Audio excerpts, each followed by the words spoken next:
Estás escuchando Movidas Varias. Movidas varias. Movidas varias. ¿Qué te parece?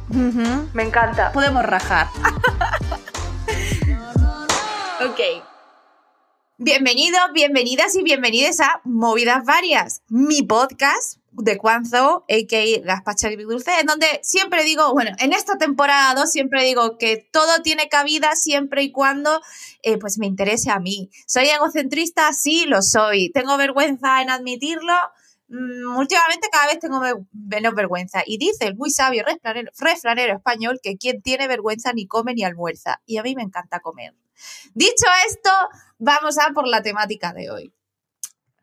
Cuando yo empecé en el cómic, hace alrededor de aproximadamente 10 años, se dice pronto, pero aquí una señora, aunque no lo parezca, va a cumplir 34 y yo publiqué mi primer libro con 24, ¿no? Empecé de una forma bastante naif, sin saber lo que significaba publicar en cómic, sin tener referentes y estrenándome por la puerta grande, ¿no? Con Astiberri y diciendo, hostia, ¿en qué me he metido? ¿Este contrato está bien o está mal? Yendo a salones de cómic donde en su mayoría todo eran hombres españoles, blancos, que a veces me miraban como muy por encima del hombro, ¿no? En plan, esta chica, ¿qué hace aquí? Y sí que me sentía a veces un poco solita, no porque mi editorial no me cuidara, porque es verdad que mis editoras y editores me han tenido en pañito, pero sintiéndome un poco de ¿qué hago aquí? ¿Qué es lo que estoy haciendo aquí? Con el tiempo, bueno, pues mi carrera fue evolucionando, ¿no? Y lo que se suponía que era de fuera, ¿no? Que yo no tengo ni formación ni nada, ni ilustración, siempre lo digo, yo estoy aquí, no sé por qué. Empecé como a cobrar un sentido y a ser leído de una forma que yo nunca me hubiera imaginado, ¿no? Con gente que ponía más en valor mi contenido, ¿no? El guión, lo que yo expresaba, más que la técnica, más que esta chica dibuja unas perspectivas de la hostia. Entonces, todo esto os cuento porque en octubre de 2022 fui a un congreso en Sevilla donde conocía muchísimo talento racializado y en un recital de poesía escuché mucho sentimiento, escuché muchísima expresión. Y yo le pregunté después a una de las poetas que estaba allí, ahora mismo no me acuerdo muy bien de su nombre, esto siempre habla fatal de mí, pero me acuerdo mucho de la pregunta y de lo que me respondió. Yo le dije, ¿pero tú has estudiado poesía? Y ella me dijo, no lo he estudiado, simplemente la escribo. Todo eso me hizo reflexionar sobre las personas que somos consideradas periféricas, que estamos fuera de lo mainstream, ¿no? Cuando creamos porque necesitamos expresar un dolor, una alegría, o porque simplemente es un hilo que nos aferra a la vida, ¿no? Esto de quiero contar mi historia porque ni siquiera sé qué quiero sanar, pero en el camino me he sanado, que es lo que me pasó a mí con el cómic, ¿no? Digo, no sabía que tenía esta herida, pero de repente como que la he ido suturando y la he ido curando. Y para hablar de periferias, para hablar de arte, para hablar de negritud, para hablar de básicamente lo que ella quiera, porque ya sabéis que aquí filtros tenemos. Sí que los tenemos. O sea, no dejamos entrar a la gente que oprima. Pero bueno, que para hablar de todo, primero, antes de presentarte, Kini, quiero decirte hola. Bienvenida a Movidas Varias, amor. Hombre, buenas. Hola a todas, todos y todes. Juan, muchísimas gracias por invitarme a tu casa. Y muchísimas gracias, de verdad. Te seguí en redes, te conocí en Sevilla, nos desvirtualizamos. Nos sentamos una mañana a desayunar, casi ya la última mañana cuando nos estaban echando ya del hotel y nos reímos un poco, hablamos y te dije, ajá, ¿cuándo me vas a invitar tú a tu podcast? Bueno, yo era una ilusión que iba a saber yo que estaba aquí, pero estoy muy contenta y si me hubieran dicho que lo tengo que grabar a las 3 de la mañana, a las 3 de la mañana me levanto y estoy aquí con una campeona esperando a Juan para grabar el podcast. Ay, muchísimas gracias, Kini, de verdad. Yo cumplo, ¿eh? La gente interesante yo siempre la traigo. Bueno, nos conectamos porque este podcast es horario friendly y casa friendly. Espera, Kini, que quiero leer tu currículum para que la gente sepa quién está hoy aquí. Kini Martínez Hernández reside en España desde 2013. Es afrocolombiana raizal del archipiélago de San Andrés, Providencia y Santa Catalina. Es periodista y bloguera diplomada en Cultura, Medios Comunitarios, Opinión Pública y Participación Ciudadana por la Universidad. Tía, qué título más largo tienes, qué guay. O sea, yo en plan... Eso, no creas tanto, o sea, eso es más letra que... Eso es cartonitis aguda. Cartonitis. Es que yo he sufrido de mucha cartonitis. Estoy en recuperación de eso, ¿eh? Me gustaba mucho. No, además, España es un país, que sufre de mucha papelitis y titulitis, ¿no? Yo últimamente cuando me piden la biografía me remito a lo que hago y a lo que más hago, que es escribir y editar y a mi plataforma y a mi poesía y ya está, porque uno dice todas esas cosas y de qué vale si eso no, al final es lo que eres, lo que llevas. Es verdad, 100%. Y vamos, agree. O sea, totalmente de acuerdo con lo de la titulitis. Pero espera, pero como ya son tuyos, tu cartón, yo lo voy a leer. Terminado de leer. Bueno, todo ese título es de la Universidad de Cartagena y Mincultura Colombia. Es escritora de poesía erótica, creadora y editora del proyecto para escritores emergentes Plataforma Cero y autora del poemario Umami, Un corazón erotizado. Y creadora del taller de escritura Hologramas, que no me falte, que eso es lo más importante para mí, enseñar a escribir. Del taller de escritura itinerante Hologramas, que se dicta aquí en Barcelona los lunes y jueves en La Oculta, y que es itinerante porque va donde lo necesiten. Si hay allá un grupo de mujeres que necesita que Kini Martínez les enseñe técnicas para escribir, y ahí vamos. Si hay un grupo de hombres también, para todo el mundo. Esto es un ejercicio político de resistencia abierto que ayuda a la gente a entrar en el universo de la escritura y a comprender que todos de una u otra manera escribimos. Lo que pasa es que es muy difícil dedicarse a ello y somos muy pocos los que queremos seguir por ahí. Pero ahí está. Pues me encanta que sea itinerante, ¿no? Pues como mi podcast, itinerante también. Bueno, vamos y nos conectamos de donde queramos, pero tía, creo que le falta a tu biografía la palabra apasionada, porque si yo te describiera con una palabra, antes que nada eres una mujer apasionada, ¿no? ¿Cómo recitas? ¿Cómo tú crees en lo que crees en tus conversaciones? O sea, que yo creo que por tus poros exudas pasión por lo que haces y por lo que crees. Pues sí, ayer justamente estaba con mi amiga Lucero, es mexicana. Ella ha construido un poco un espacio como el que nosotras vamos construyendo desde nuestra periferia, desde nuestro agujerito de agenda subversiva, y me decía, bueno, vamos a empezar una entrevista y quiero que me digas cómo te define. Y yo, apasionada, porque es que yo lo vivo todo con muchísima intensidad, el dolor, la rabia, la risa, el llanto, me entrego. Todavía estoy aprendiendo a no entregarme tanto, a no enamorarme de la gente, a no creer que todo el mundo es bueno. Pero bueno, yo creo que eso es lo máximo. La pasión que me atraviesa es la que me tiene viva, de lo contrario no estaría aquí ahora. Y sí, has dado en el clavo, yo soy bastante apasionada para lo bueno y para lo malo. O sea, yo creo que yo sería una perfecta asesina de la rabia. O sea, porque si fuera legal matar gente, yo ya llevara unos cuantos. Bueno, es que le comenté, cuando te escuché recitar, le comenté a los de Yo Soy el Otro, y digo, hostia, Kini, tía, qué potencia, tal. Y me dijo, Kini a veces le baja la tensión después. O sea, le da un vaído de todo lo que proyecta y dice, y se medio desmaya, y hay que darle cosillas para que retomen. Sí, es la verdad, la pobre Dagmari, eso fue en la Universidad Carlos III hace casi 2 años, y claro, yo me apasiono muchísimo, yo soy hipertensa, pero ahora soy hipertensa y potensa, la tengo de doble vía, y cuando a mí se me sube, no sé si te diste cuenta, después de eso, todo el mundo, Kini, coño, entonces yo a veces digo, joder, no voy a abrir la boca porque es que yo soy demasiado apasionada, y entonces esa es mi manera de ser, y la gente va a pensar que es que yo aquí busco el protagonismo. No, es que la gente no sabe que yo soy así, esa es mi naturaleza. Y cuando salía, ya ves las aromáticas, la pastilla, Kini, tómate la pastilla. Uy, no, porque de verdad me dio una cosa, pero me pasa siempre, es mucha.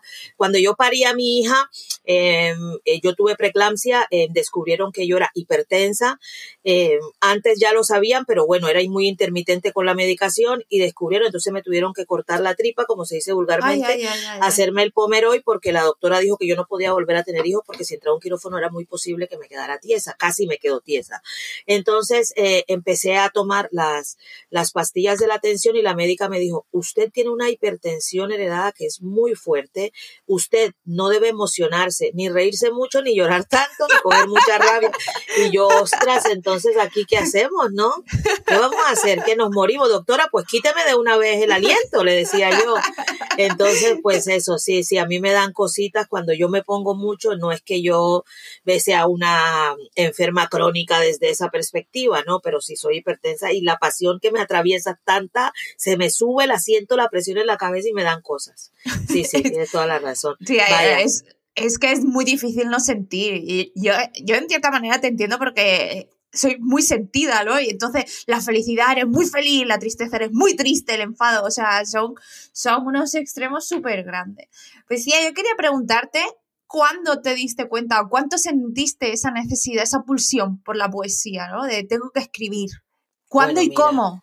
Mira, a mí la poesía me ha gustado mucho, y la literatura en general y además los autores latinoamericanos clásicos, esa generación de los 60 que llegaba a nuestros países y mi tío era un gran lector, ¿no? Recuerdo y siempre cuento la anécdota del primer libro que me leí en mi vida, se llama Santa Putana, ¿no? Y cuando mi tío me vio leyendo ese libro, fue un libro que fue vetado, y mi tío me vio leyendo ese libro y me dijo que bueno, que yo casi leyendo ese libro para gente grande, yo tendría como 14 años, ¿no?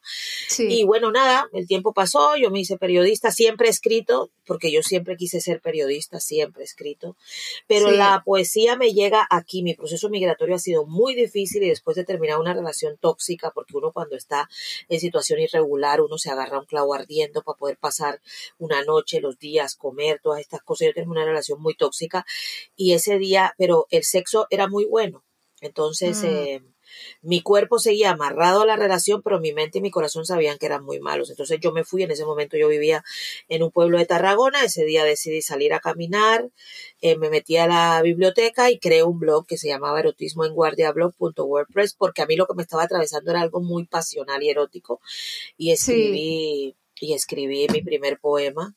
Y a partir de ahí empecé a darme cuenta que eso que había yo aprendido en casa, esa manera de hablar, toda lasciva, oye, ahí va el culo buscando concierto, mírala, va chacareando, cosas de este tipo que se dan mucho en la costa y en el Caribe colombiano, de una manera muy, muy coloquial de hablar y decir las cosas y que a veces solo nos entendemos nosotros, como el cubano que dice hacer, nosotros no joda, agárrate, vas para allá, te están trillando, cosas así, ¿no? Entonces me di cuenta que yo estaba muy ligada a ese pasado e irónicamente mi padre es un hombre maltratador y muy ligada, fue un hombre maltratador, yo estaba muy ligada a esas expresiones que lascivas o vulgares, entre comillas, que él tenía para expresar la vida, ¿no? Entonces, empecé por allí, yo creé ese blog, me acuerdo de los primeros poemas que escribí, eran una mierda, pero ese primer poema, si yo lo miro ahora y eran una mierda, yo digo, coño, pero ¿quién leía esto?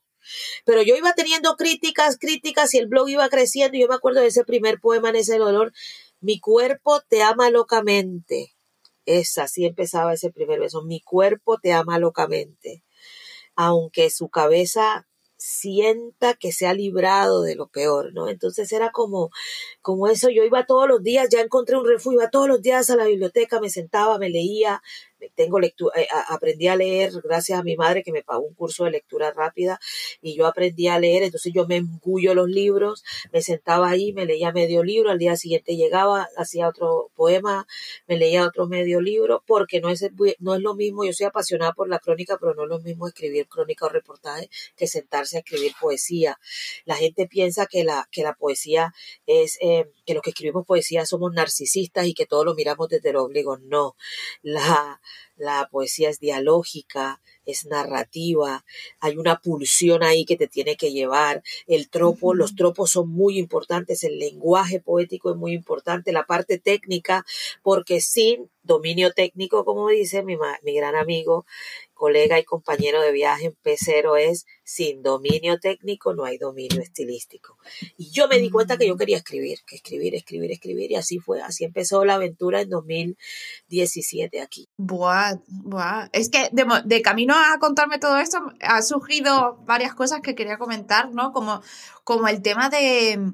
Claro, que tu poesía es tan erótica porque tú en ese momento estabas atravesada por el tema de la pasión y yo aprendí, ¿no? Estoy hablando y leyendo con amigas, bueno, hablamos también mucho de sexo, ¿no? Dejo de que este mamarracho asqueroso Don Cacafuti o el señor Cacas de turno, ¿no? Que me tira aquí enganchada, pero por eso. Y yo aquí, run, ¿no? Sí, sí. Y me explicaron que, tía, eres adicta, pero como quien es adicto a una droga, ¿no? Porque el resto es muy malo y luego el subidón te lo da el sexo, que a lo mejor luego no es tan bueno, ¿no? Pero claro, la montaña rusa esa es lo que te tiene allí enganchada.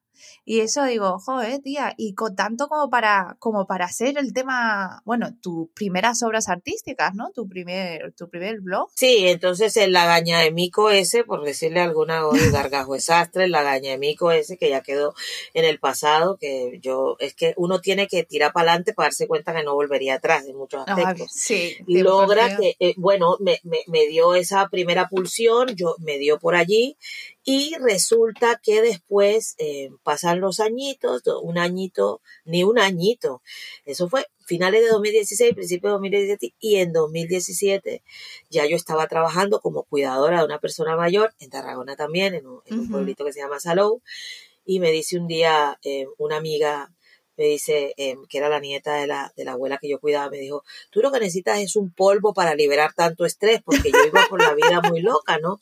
Vamos a abrirte un Tinder, ¿no?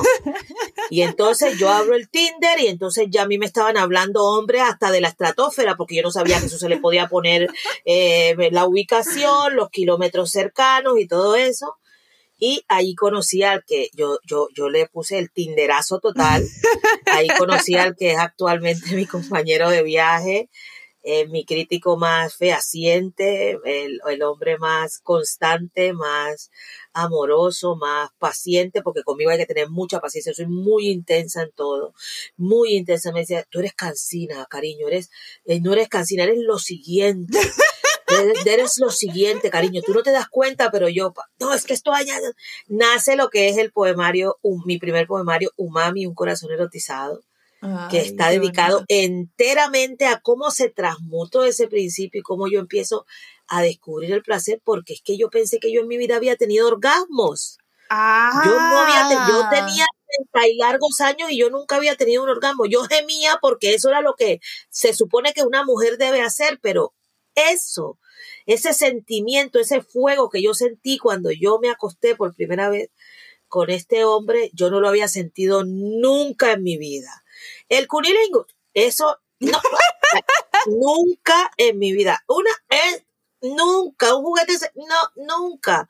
A pesar de que yo siempre he sido así, eso es, para hablar, para decir las cosas, siempre he sido así, y dicharachera. Pero Umami entonces empieza a revelar ese negativo en el que yo me voy sumergiendo, a pesar de que en ese momento seguía en un proceso migratorio muy complejo, ser una habitante de esta ciudad, de este mundo, de este país, en donde estaba en ese momento, irregular. Sí.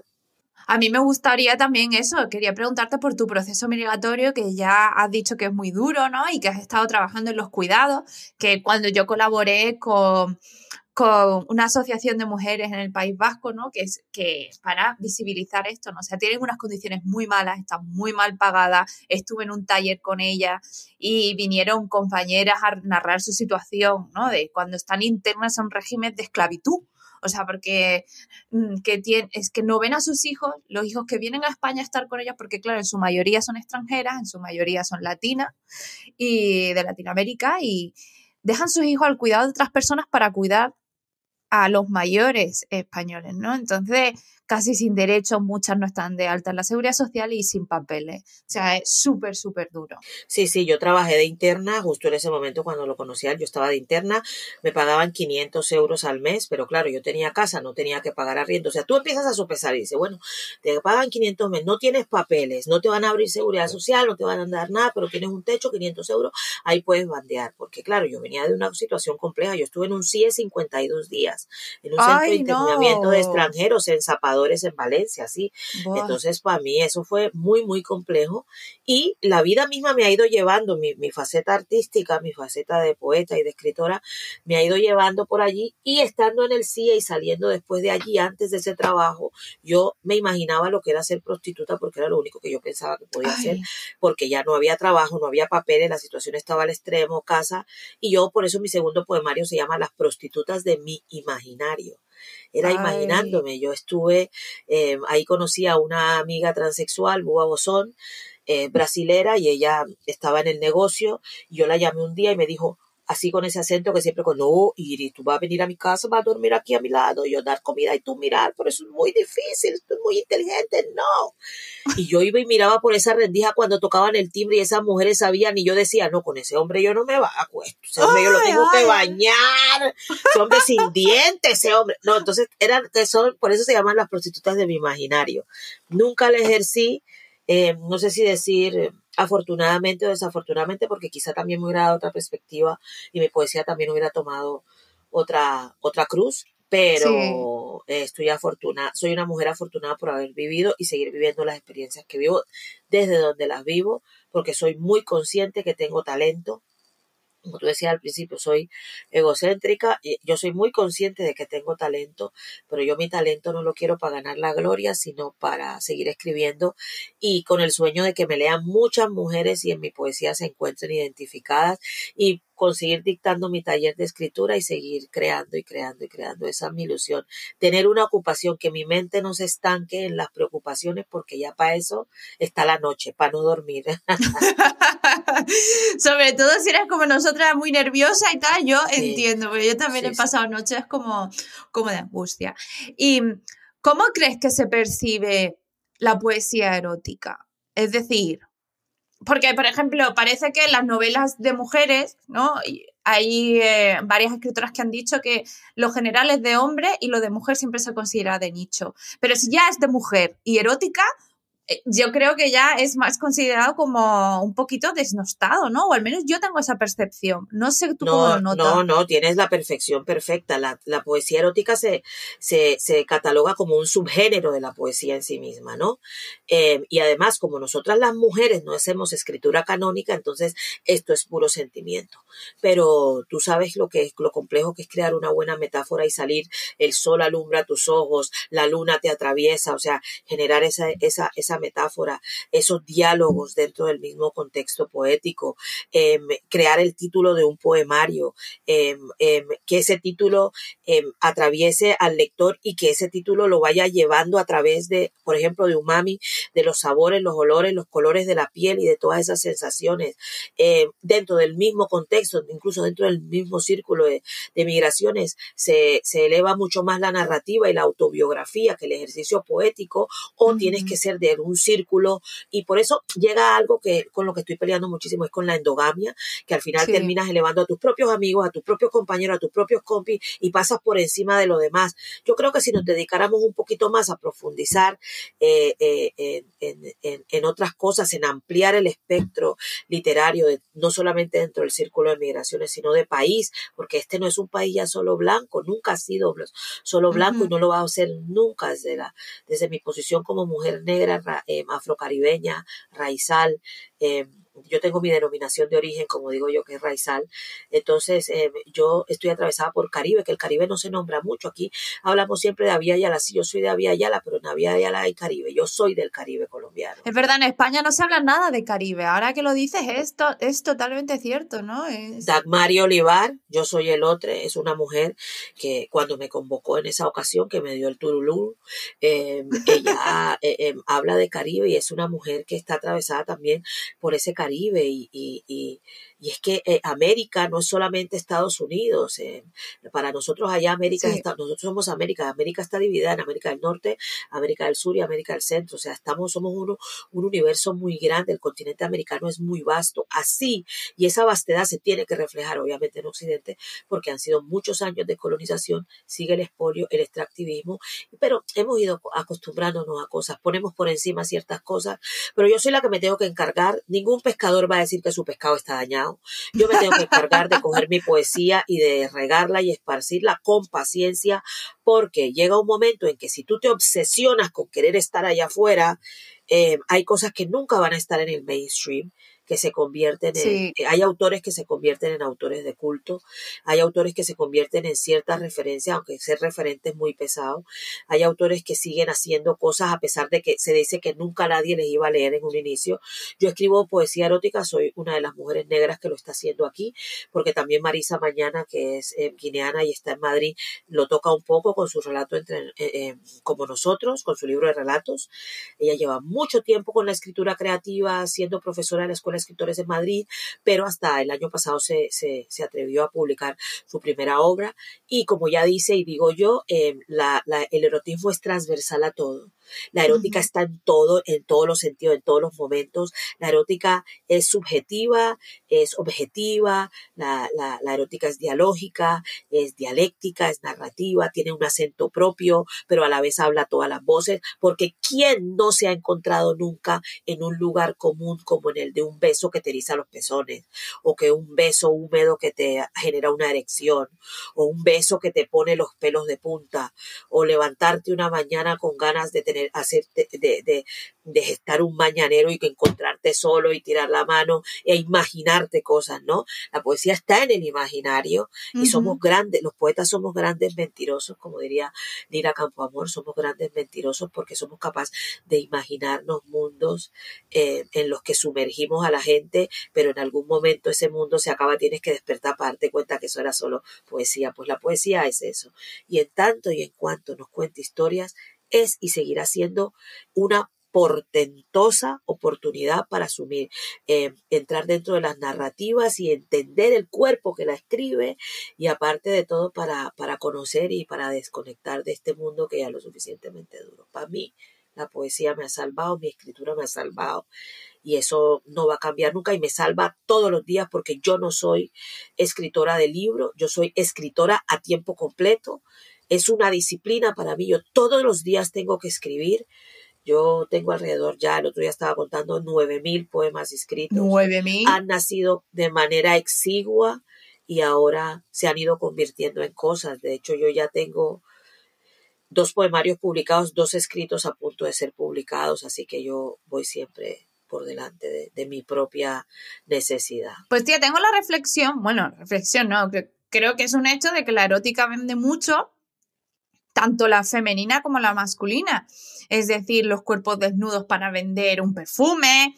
El otro día, en el campo en el que estoy viviendo, fui a visitar una casa y había un calendario, abril, y una mujer desnuda. Y le hicimos fotos porque era como tan old school, pero como que el sexo siempre ha vendido, ¿no? Es más, recuerdo que una compañera mía de instituto, que había entrado en el instituto y tenía 13 años, me dejó una novela romántica victoriana y me acuerdo mucho de que eran escoceses, ingleses, no sé cuánto, pero había escenas de sexo súper explícitas. Ellas siempre eran vírgenes, ¿no? Y las defloraba y no sé qué, pero como que el primer contacto con el sexo que no fuera porno que tuve durante la adolescencia fue esa novelita, ¿no? Eso de que se han tocado y tal, y como que decía, ¿qué es esto? Y pese a que venda en todos los ámbitos, ¿no? Pues puedes vender calendarios. Ahora hay he visto un curso online de sexo anal, ¿no? En plan de cómo hacerlo por el culo y no sé. Y vende por todos los lados, ¿no? Y hay autoras bestseller como Beta Coqueta, que también echa una ojeada a sus libros, y el sexo es muy explícito, ¿no? Pero aunque te forres en billetes, aunque tengas 50 sombras de Grey y tengas 4 películas, ¿no? Y al final es una ficción erótica que a la gente le gusta, sigue estando súper desnostado, ¿no? Y como que no vas a tener la presencia o la legitimidad o el reconocimiento o el respeto como un señor, bueno, un señor o una señora que haya escrito sobre cuál es el objetivo de esta vida desde una óptica de yo qué sé, pero algo como decía antes, muy sesudo, muy largo, pero yo qué sé, ¿no? Bueno, y no tienes ese respeto. Es importante, por eso es que hay que ir dando cabida, y nosotros mismos dentro del círculo, como digo yo, de migraciones, no replicar todos los mismos comportamientos en que vamos ensarzando a unos y a otros, ¿no? Si yo, por la legitimidad que se le da a mi obra, tuviera que escribir, seguramente no hubiera pasado del primer libro, ¿no? Entonces, erotismo se viene escribiendo desde muy, muy fuerte, desde los años 60.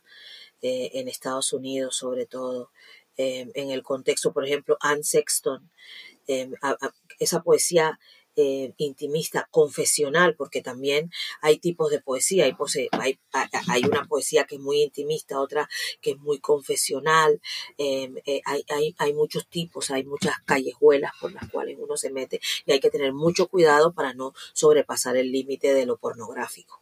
Porque ya eso, entonces lo que hay que, cuando uno escribe poesía erótica, uno tiene que ser capaz de crear imágenes sostenibles por quien las lee, ¿no? Pero si tú vas a querer replicar, que también es válido para quien quiera, ¿no? Y lo vas a alumbrar poesía erótica y vas a poner a una mujer desdoblándose, como en esas películas porno, que yo a la primera posición ya me hubiera quedado o sea, en esa postura de por vida, porque seguramente no me hubieran vuelto a poder enderezar. Yo a mujeres de caucho, penetraciones infinitas, sí, en la erótica también hablas de penetraciones infinitas y de mujeres de caucho y de elasticidad, pero de una manera mucho más real, ¿no? Además, yo escribo en prosa, también en verso, lo mío es mucho más prosaico, ¿no? Entonces yo soy muy real a la hora de escribir esa poesía, y ahí donde me he encontrado esos lugares comunes en los que me encuentro con otras mujeres que me dicen, oh sí, se ríen y lo expresan, y eso que has dicho antes, sí, a mí me gusta que la gente me lea y se ponga cachonda. Tía, ¿y cómo crees que te ha sanado tu poesía y tu escritura? Tanto del duelo migratorio o la relación tóxica, ¿no? Porque es algo que me interesa muchísimo. Yo estaba leyendo también sobre arte terapia, ¿no? Y cuando estaba leyendo había un concepto que es el de la buena distancia. Entonces, exactamente, tú lo pones en un tercer espacio y ya lo puedes como manipular, ¿no? Y reflexionar. Sí. Bueno, cuéntame tú. Yo he hecho ese mismo ejercicio, el de la buena distancia. Estoy incluso ahora escribiendo un taller con relación a la buena distancia, porque estoy en un proceso en que editando ya autoras de noveles dentro de un ejercicio político de resistencia, como mujeres que escriben relatos de migración. Y entonces les cuesta mucho contar su historia o incluso embarcarse dentro de la emocionalidad de su relato y sacarlo del estómago. Porque si la escritura no te sale de aquí, no te hace sentir, llorar, reír. A mí me dicen mis alumnas, por ejemplo, de un taller que tengo ahora, que yo las pongo a llorar sabroso. Como Francia Márquez las pone a vivir sabroso, yo las pongo a llorar sabroso. Entonces, mira, así da tanta. Yo vengo del sincretismo religioso, de cantar en la iglesia casi cada domingo sí, domingo no, gospel y música de alabanza. 16 años. Yo hasta casi los 17 años no me quité los vestidos, básicamente. Mi padre nunca me dejó mostrar las piernas. Yo me ponía un pantalón apretado. Yo empecé a usar cosas mucho más sugestivas, o decir, mucho más sugerentes o menos acartonadas cuando me fui a casa de mi tío a vivir a los 13. Pero mi papá siempre tenía un ojo vigilante sobre mí. Yo no sé si era que me odiaba o estaba muy enamorado de mí, ¿no? Entonces, esa moral inducida de no hablar de sexo, a mí todavía me queda en la cabeza cuando me llegó mi menstruación, que yo estaba muy mal. Llamé a mi madre, le dije, mira, mamá, y me dijo, bueno, hay que ir a comprarte unas Nosotras, así se llama la marca de toallas higiénicas ahí por tradición. Y entonces mi padre, ella entró a la cocina y mi padre le preguntó, ¿qué le pasa? Y le digo, no, le ha llegado eso, ya es una señorita, ¿no? Y entonces mi padre dijo, bueno, que no, ella no puede entrar a la cocina ni manipular nada aquí hasta que no se le vaya eso, ¿ya? Aprenda, bueno. Eso, porque para él era eso asqueroso, ¿no? Yo no lo había leído. Y yo crecí con esa moral inducida, eso de que las mujeres son recatadas, no se sientan con las piernas abiertas, no tienen pelo, no se quitan los pelos del sobaco, o después hay que quitarse los pelos del sobaco, después las mujeres hay que peinarse y ir lisa, o las mujeres tienen que ser muy de un solo hombre, que el hombre manda, que la mujer tiene que aguantar aunque el hombre tenga muchas mujeres. A mí entonces llegar aquí y darme cuenta que yo estaba criada dentro de un contexto, una moral inducida a lo que todo se dictaba a Biblia bajo el sobaco, ¿no? Y eso me ha logrado atravesarme incluso a mí misma, desprenderme de todo eso y llegar al punto de poder expresar libremente mi sexualidad y de poder incluso interpelar la Biblia, porque lo he dicho antes, lo dije después y lo sigo diciendo. El Cantar de los Cantares es el libro más erótico que yo he podido leer. Y las metáforas son demasiado potentes en la Biblia. El Cantar Ay, de tía, los Cantares. no tengo ahora ninguna frase que me venga. Bueno, es que no soy ávida lectora de la Biblia, entonces, ¿qué dice el Cantar de los Cantares? Bueno, por ejemplo, te voy a buscar aquí una del Cantar de los Cantares, de bíblica, una frase. El Cantar de los Cantares. A ver, las metáforas son muy potentes. Yo dormía, pero mi corazón velaba. Oí a mi amado llamarme. Ábreme, amada mía, compañera mía, paloma mía perfecta, pues mi cabeza está empapada de rocío, mis cabellos del sereno de la noche. Ya me he quitado el vestido, ¿cómo ponérmelo de nuevo? Ya me he lavado los pies, ¿cómo volver a ensuciarlos? Mi amado metió la mano por la abertura y mis entrañas se conmovieron por él. Me levanté para abrir a mi amado, mis manos goteando mirra, mis dedos mirra fluida sobre el pomo de la cerradura. Abrí a mi amado, pero mi amado se había marchado, se había ido y mi alma se fue tras él. Entonces, aunque muchos intérpretes hayan tratado de obviar eso, básicamente resulta evidente que hay erotismo puro y duro en el Cantar de los Cantares y no es tan explícito como en los poemas de Sumerio, egipcio y griego, pero el Cantar de los Cantares, además, en estas últimas semanas he estado muy ligada. Me estoy buscando el libro de Eduardo Gris Romero que se llama Los poemas del amor más antiguo del mundo, que son las primeras manifestaciones erótico-amatorias en Mesopotamia, Egipto, China, Grecia, Israel y la India, y es que tú vas a la India, por ejemplo, y ves a todas esas imágenes a las que se alaba y el cuerpo está en el centro. O sea, la idea es poner la poesía, ni siquiera mía, no es la que yo quiero que esté en el centro. Yo quiero que estés tú como persona leyendo esa poesía, haciendo ese ejercicio, leer sosegadamente esa poesía para que veas cómo tu cuerpo empieza en disposición a esa atención plena a leer. El Cantar de los Cantares es erótico hasta el final. Hombre, es que claro, ahora me quedaba cuadros, digo, bueno, es verdad que hace yo mucho que no leo la Biblia, ¿no? Pero me he quedado muerta. Digo, claramente sí. Claramente, ya sí, ves, es que el Cantar de los Cantores nos salpica a todas. Estoy un poco en shock, ¿eh? Tía, y ahora que hablabas de tu poesía, también quería hablar de Plataforma Cero, ¿no? Y de tu experiencia como publicar libros y cómo surgió Plataforma Cero y qué es, para los que no conozcan Plataforma Cero. Bueno, Plataforma Cero es un proyecto editorial, más no una editorial, un proyecto editorial que edita y publica autoras y autores, escritores emergentes, racializados, migrantes, ¿no?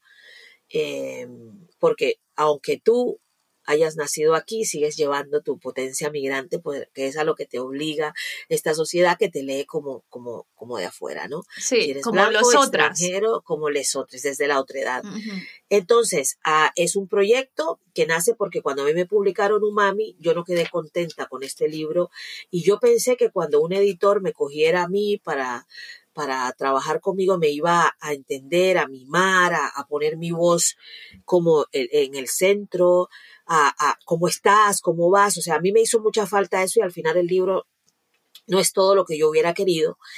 Y bueno, dirigí un proyecto anterior en el cual pude producir con mi gran compañero de viaje inicial, sigue siendo Edgardo Villarreal, una antología poética, Masticando el Deseo. Entonces, 17 autores. Me fui de ese proyecto y dije, voy a crear algo distinto, en lo cual, ese algo en el que el autor, en el que los escritores sean el centro, sean lo más importante. Así nació Plataforma Cero una noche de septiembre, de noviembre, de 2021. Ya yo estaba haciéndolo y dije, mira, me entré en Canva, no lo sabía manejar, me lo descargué, hice un logotipo chapuza, un fosforescente que daba y decía Plataforma Cero y escribí acá y digo, ya está creado. ¿Me vas a acompañar en esto? Sí, Kini, si tú crees que vamos a hacer algo con esto para seguir publicando, porque yo le había prometido a estos autores que de aquí saldrían autores independientes. Nace Plataforma Cero, un proyecto que se ha ido construyendo poco a poco, así como yo he ido construyendo su significado. Es un proyecto autogestionado, antirracista, transincluyente que se basa en la literatura, el arte y la cultura de los cuerpos migrantes en Occidente. Y habiendo participado en esta primera antología, decidí, según el análisis editorial que había hecho mi gran amigo Alejandro Ravelo, escritor, editor de Plataforma Cero, que somos 3, sin ellos no sería posible, hizo el análisis literario de Masticando el Deseo, y en ese análisis literario la nota más alta la había sacado Caresa Malaya Ramos, a la que le publicamos su primera obra, Cosechas del Insomnio, su primer poemario, y fue genial ver cómo este poemario empezó a crecer. Y yo, para poder hacer esto realidad, necesitaba a alguien que me prestara los servicios de imprenta. Entonces acudí a quienes me editaron mi primer libro, que habían sido los de Diversidad Literaria. Carlos escuchó y Guillermo de los Mozos escucharon mi justificación y me dijeron que sí. Entonces me abrieron las puertas, ellos nos prestan el servicio de imprenta y nos gestionan toda la parte legal, porque como somos un proyecto autogestionado y no me interesa a mí sacar nada como persona natural, en el sentido de que no me interesa que el depósito legal y el ICBN vaya atado a nada, sino que quiero que sea una editorial desde allí. Entonces ellos iban siempre en la frontal de los libros, Diversidad Literaria, y dentro íbamos nosotros. Y el poemario de Caresa tuvo una primera edición, segunda edición maravillosa, iba para tercera edición, después nació Hilda con su poemario Así respira mi verbo, y ahora ya está en la frontal en su segunda edición, Plataforma Cero, porque ya ha cumplido con mis compañeros de viaje. Ellos siguen apoyándome. Nosotros hacemos absolutamente todo, y el proceso para la edición de un libro en Plataforma Cero dura 1 año. Tiene la fase 1, que es la de escritura, la fase 2, que entra en fase 2.1, que es la del análisis, de la lectura, después la fase 2, que es la de ponerlo en forma, la fase 3 en la que entra el maquetador, se diseña, y la fase 4, que es la publicación. Es un proyecto muy, muy bonito, diciente, y se trata aquí a los escritores como no nos han tratado a nosotros allá afuera, porque es muy complejo. Plataforma Cero, me están llegando muchísimos manuscritos y la gente dice, mándaselos aquí, ni que esa editora manda. Sí, pero aquí hay un proceso de selección previo, hay 1 año de trabajo, y hay una cosa que yo siempre pido a los escritores noveles que entiendan, que es que nunca se sabe escribir del todo. No se puede escribir bonito, hay que saber escribir. No hablamos de escribir bien, hablamos de un dominio técnico, que es lo mínimo. Usted puede decir lo que quiera, puede decir lo que le salga del rabo, pero dígalo bien, ¿no? Escríbalo de la manera en la que sea comprensible, ¿no? Entonces, esto es Plataforma Cero, somos 3 editores, yo soy la que va a la cabeza de todo como la inventora de esto. Aquí en España está Alejandro Ravelo García, que es el editor senior detrás de mí o delante de mí, como se quiera poner aquí, y está Edgardo Villarreal también, que es editor junior, al que también está construyendo ahora su propio libro, su primer libro. Alejandro Ravelo ya ha sido publicado en Amazon, en México, porque él es mexicano, y la potencia literaria que tiene México es brutal. Entonces tengo los mejores compañeros de viaje, y aquí estamos. Este año editamos a 4 proyectos distintos y a 2 autores independientes, que son Vicky Campoamor y Kevin Ramírez.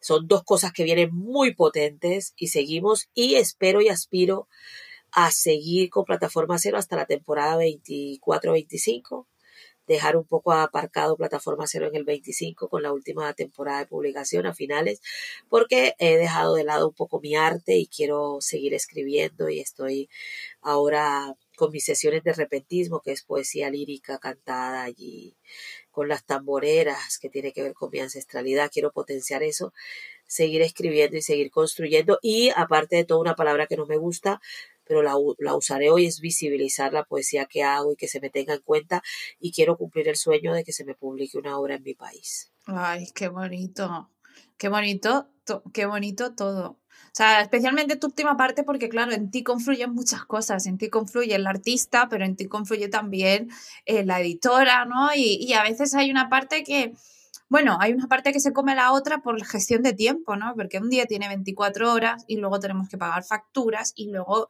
no se le puede dedicar todo el tiempo que se quiere a los proyectos personales. Y quería también reflexionar sobre lo importante que es que un editor o una editora te mime, ¿no? Porque yo he tenido la suerte de que a mí en Astiberri me han mimado un montón, ¿no? Lo bueno de no estar en una editorial especializada en temas de raciales, migratorios, es que sales de la endogamia, ¿no? Yo hice como el camino inverso. Empecé fuera, con lo bueno y lo malo que tiene lo de fuera, que estoy en espacios que a lo mejor otras personas no son bienvenidas, pero no me entienden. Entonces, visibilizar, he sido súper visibilizada, pero también he sido caricatura, porque los que no me han entendido siempre es como queremos esto, queremos esto, queremos esto, ¿no? Y es algo que yo he entendido mucho más tarde. Y me he sentido muy comprendida en espacios donde son especializados en racialitud, ¿no? En que me han entendido de igual a igual. Yo no he tenido que estar explicándole mis cosas, es como, aquí estoy muy ocupada siendo yo y digo, qué guay, que no he tenido que enseñar, ¿no? Lo que pasa es que, como comentábamos antes, todos somos los mismos de siempre. Y los que hablamos de lo mismo en los mismos sitios, ¿no? Entonces, es muy difícil cómo tendemos puentes en esos dos sitios, salir de la endogamia. Dicho esto, yo soy súper endogámica en movidas varias. O sea, yo traigo a mis amigos y no tengo ninguna vergüenza en decirlo, ¿no? Lo que pasa es que soy curiosa en cuanto a conocer gente, ¿no? Entonces, siempre tengo apertura a conocer a más gente y a gente que me diga cosas interesantes. Pero, tía, no, es que uno es endogámico, uno es endogámico, pero es un ser social por naturaleza también, ¿no? Entonces tú tienes tu círculo más estrecho, eso ya es tu círculo íntimo, ni siquiera se denomina endogamia. Pero uno puede estar dentro de la endogamia y salir de la endogamia. O sea, esto es un círculo de migraciones, pero que no tiene nada que ver con el mainstream de las migraciones. Porque dentro de nuestro círculo hay gente que está muy arriba. Sí, el otro día yo estaba presentando el libro de mi amiga de Cirebela, de Plan B. ¡Ay, es verdad! Te vi. Desi también ha sido invitada. Que se llama Ponte a punto con el antirracismo. Y entonces lanzan una pregunta de qué hay que hacer para que las chicas que vienen detrás, las mujeres y hombres que vienen detrás, dentro de las comunidades negras y racializadas, puedan proyectarse y ser así. Entonces yo les digo, lo primero es que hay que estar en el mainstream. Si usted no tiene más de 10,000 seguidores, ninguna editorial lo va a mirar. Porque la editorial tiene que garantizar que tienes tú que venderle lo mínimo para ellos poder volver a ganarse su platica y además el esfuerzo es demasiado grande y yo veo ahora constantemente desde las redes sociales que es válido, sí, pero oye, también ustedes tienen que poner su cuota en materia de responsabilidad social y proyectarse a través de otros espacios. Si hay pequeñas editoriales que están haciendo cosas, negociar con ellas y proyectar a esos artistas que ya han sido por primera vez publicados por esas pequeñas editoriales. Entonces, estar en el mainstream es muy complicado, las redes sociales cada vez son muy complicadas. Eso es un trabajo en sí mismo, estar allí, ¿no? Sí. Entonces, hacer el mamarracho. Yo también me he sentido mamarracho en muchas ocasiones. Yo también he querido ser nombrada y no se me ha nombrado. Yo también soy humana, yo también. Pero el escritor, ese mimo que hay que darle al escritor, tú lo has dicho, te has sentido Astiberri, madre mía, ícono en este país, ¿no? Te has sentido mimada dentro de un círculo que no es el tuyo y pareces un mamarracho en la otra orilla, ¿no? Pero te han tratado, lo más importante es motivar al autor, porque el autor es una mujer embarazada. Es verdad. El escritor está gestando un niño, es su hijo, lo va a proteger. Y en este caso, el editor es el enemigo número uno, es el mundo enemigo número uno de ese autor. ¿Cómo hacer que tu escritor no te coja rabia, no te deteste, no aborrezca ese embarazo y que ame ese producto final y que valore ese proceso? Nosotros aquí dentro de nuestro proceso de edición no solamente publicamos libros, enseñamos a escribir, a que esta persona aprenda a transformar toda esa potencia que tiene, a transmutarla, a tener un lenguaje poético propio, porque lo que nos va llegando es poesía, porque la gente tiene mucha necesidad y la poesía es muy combativa.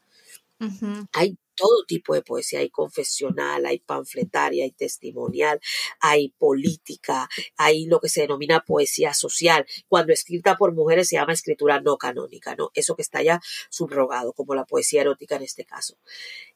La poesía es tan flexible, cabe en todas partes, la poesía se musicaliza, se teatraliza, se recita, se canta, se baila, y tiene muchísimo, muchísimo, muchísimo potencial. Y es que hay que mimar al autor, que te mime, que estén pendientes de ti, cómo estás, cómo vas, decirle, mira, esto es una mierda, pero decírselo con amor, ¿no? Esto hay que pulirlo desde ahí. Te estás dando cuenta. Y entonces ese es un trabajo, llevar al autor a que entienda y comprenda lo que se le quiere decir, nunca librándolo de su propia experiencia, de lo que les atraviesa, nunca dejando de lado sus opiniones, pero sí centrándolo y enseñándole quizá un poquito más la estela. Por eso venimos delante. La experiencia también cuenta. Y estar aquí con un proyecto pequeño ha sido muy complicado. Nosotros hemos creado el efecto fuga Hilda Virginia. ¿Fuga Hilda? ¿Eso qué es? El efecto de la fuga Hilda en Plataforma Cero, porque cuando Hilda estaba publicando su libro, es algo muy entrañable. Ella terminó yéndose y huyendo del proceso de edición, ¿no? Porque cuando se enfrenta y dice, joder, pero si yo pensé que escribía, pero tenía muchos dejos, tenía muchos queísmos, mucho por aquí, mucho por allá, y vuelve y dice, esto lo he interiorizado, he aprendido, entonces creamos el efecto fuga. Sabemos que en cualquier momento este escritor puede salir corriendo, es como cuando el embarazo se quiere salir ese niño y tú tienes que proveerle de todas las herramientas. Señor, usted tiene que estar acostada, levantar los pies, poner la almohada, achucharlo. Esto hace parte del proceso, porque la fuga también hace parte de nuestro propio proceso creativo.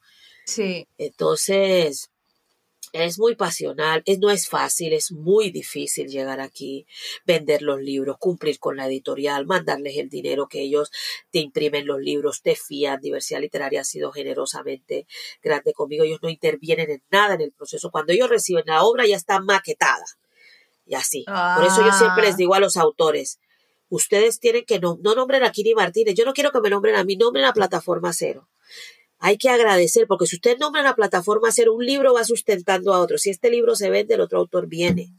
Sí, el otro autor viene sí. detrás. Entonces, si tú te olvidas de dónde vienes, no sabrás nunca hacia dónde vas. Así que esto ha sido un viaje que yo estoy enamorada de este proyecto, convencida de que se pueden hacer cosas. Y yo soy de las que dice, ¿hace falta algo? Pues vamos a crearlo. Hacía falta un espacio como este, vamos a crearlo con honestidad, con discurso. Hay que tener una faceta discursiva muy potente también, empaparte del universo. De Dagmar he aprendido muchísimo últimamente el tema de la prudencia. Los nombro a todos: de Abdiel Segarra, la resistencia, moler vidrio con el pecho; de Kevin, el hecho de querer protestar constantemente y sacar esa voz agudísima a través de la poesía, y que se encuentre y que me diga, no soy capaz, cuéntame cómo crees tú que debo hacer para irme por aquí; o de Vicky Campoamor, que plasma su identidad; o de Hilda, toda esa pasión, ser extrañola, como ella lo denomina; o Careza, sus haikus, su tagalo en ese poemario; Cristina Boyacá con su poesía de colonial; Alejandro Ravelo con su perspectiva y acompañamiento constante; Edgardo Villarreal con la hermandad. Se me salen las lágrimas, porque es que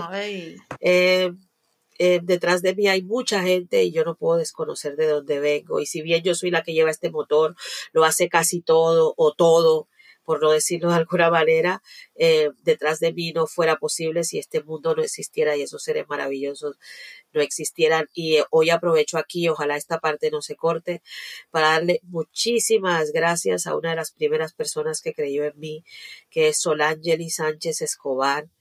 Ella un día me dijo, Kini, tú eres candela. Y hay un colega tuyo, asiático, que estuvo conmigo en Sevilla, Minke, ¿no? Minke Wang, que dijo, es que Kini es una fuerza de la naturaleza. Yo no me voy de Plataforma Cero sin publicarle un libro a Minke Wang. Minke es otra fuerza de la naturaleza. Distopía total, la gente no lo entiende, es brutal, Yo leí uno de sus poemas en una cena, y luego el siguiente ejercicio era escribir un soneto, y todos se habían influido demasiado en lo que había recitado de Minke, ¿no? Entonces es que Minke es como la salsa soja. Tú la echas en ese poquito de arroz y eso es ese, pero eso no se valora. ¿Dónde están las Total. editoriales que deben de estar buscando dentro de otro contexto escritores? Pues ahí está. Están muy preocupados las editoriales buscando en TikTok. Honestamente es lo que Sí. pienso, las grandes. En No Instagram, en vamos a TikTok. cortar nada aquí ni de esta parte, porque pienso que es importante las menciones, ¿sabes por qué? Porque demuestra que, bueno, o pone en la palestra que no llegamos solas a estos sitios, ¿no? A lo mejor estamos solas institucionalmente, pero hay gente muy buena que nos ha ayudado. Gente muy buena que ha puesto su mano, su fe, su apoyo emocional y aquí estamos, ¿no? Luchando. Sí. Las editoriales están fabricando escritores, literalmente, fabricando escritores, entre más seguidores tengan. Pero yo doy gracias y sigo con mi lista a Cristina, a Elizabeth, a Jessica, a Sandra, a Inés Cañal, una mujer de 60 y tantos años, que fue la primera que se inscribió a mi taller de escritura en Barcelona. Es una señora blanca que entró y ha aprendido a deconstruir toda esa concepción, verte de frente con ella con mujeres racializadas dentro de ese contexto y decirle las cosas, que ella aprenda y diga, eso para mí es muy valioso. La Cristina que decía no escribo y escribo. Bueno, todos estos seres que hacen parte de mi universo, y no solamente se escribe con lápiz, papel y letras, se escribe con arte. Hay mucho arte dentro de que no sé, que se está perdiendo. Ahora estoy trabajando un proyecto muy potente con Plataforma Cero, con mucho sigilo, que tiene que ver con el arte y que se llama Articulando. Entonces voy articulando cosas y redes, porque también yo me facilita la oportunidad también de ir haciendo currículum, porque no ganamos pasta en este universo precario, no se gana. Es Lo verdad. que se gana es para garantizar que los autores puedan, porque yo tengo un privilegio y es que yo tengo una casa donde vivir que no pago arriendo, es de ese señor, es de mi tinderazo. Tengo comida, no me va a faltar, pero allá afuera hay compis que están haciendo arte con las uñas y si algo llega debe ser para ellos. Y hay que compartir y repartir. Qué bonito, Kini. Sí. Pues hemos hablado tanto de poesía que ¿quieres cerrar el programa recitando, por favor? Yo voy a cerrar este programa recitando este poema de la página 53 de Umami, Un corazón erotizado. Lo pueden encontrar. Escríbanos en United Minds, lo tienen. Comprar, por favor, comprar poesía erótica, apoyarnos monetariamente. Se llama Poderosa. Te leo y empiezo a salivar. Estas palabras son la herencia que a diario pontifico. Es la constante de humo blanco que expele el santuario de tu vicio. Te leo y acude a mi piel el tacto de tu sexo. Te leo y creo olerte. Te leo y es como estar en un lugar visceral en el mejor sentido. Cálido, como en casa, dulce, acogedor, muy mío. El corazón es un lugar común al que podemos acudir fácilmente. La piel no lo es, o al menos para quien no tiene memoria de tan dulces emociones. Yo contigo me siento sexualmente poderosa, atrayente, intelectual, maravillosa, tentadora, atractiva, prometedora, con el ego inflado y hermosa. Yo contigo he sido por instantes la reina del universo e inmensamente feliz. ¡Ole! Kini. Que no nos falte poesía. Que no nos falte poesía. Kini, muchísimas gracias por tu arte, por cerrar este programa así de precioso. Agradecerte la flexibilidad, agradecerte que estés aquí y es que no voy a decir nada más. Bueno, sí, que compréis libros de Plataforma Cero y que nos sigáis escuchando. Sí. Muchas gracias, Juan. Ha sido para mí un placer, de verdad. Bueno, ha sido más solemne de lo que pensaba, porque al final nos hemos ahí metido en la emocionalidad. Muchísimas gracias. Compren a Plataforma Cero, compren a Kini Martínez, ahí estamos en Instagram.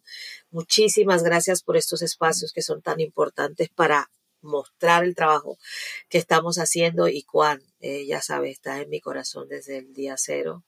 Y esto ha sido un sueño hecho realidad. A veces cuando uno proyecta y dice, algún día estaré en el podcast de Gazpacho Agridulce. Pues mira, hoy no estoy solo en el podcast de Gazpacho Agridulce, sino en el de Juan. Muchas gracias. Muchísimas gracias por venir a mi casa. Adiós. Un beso, gracias.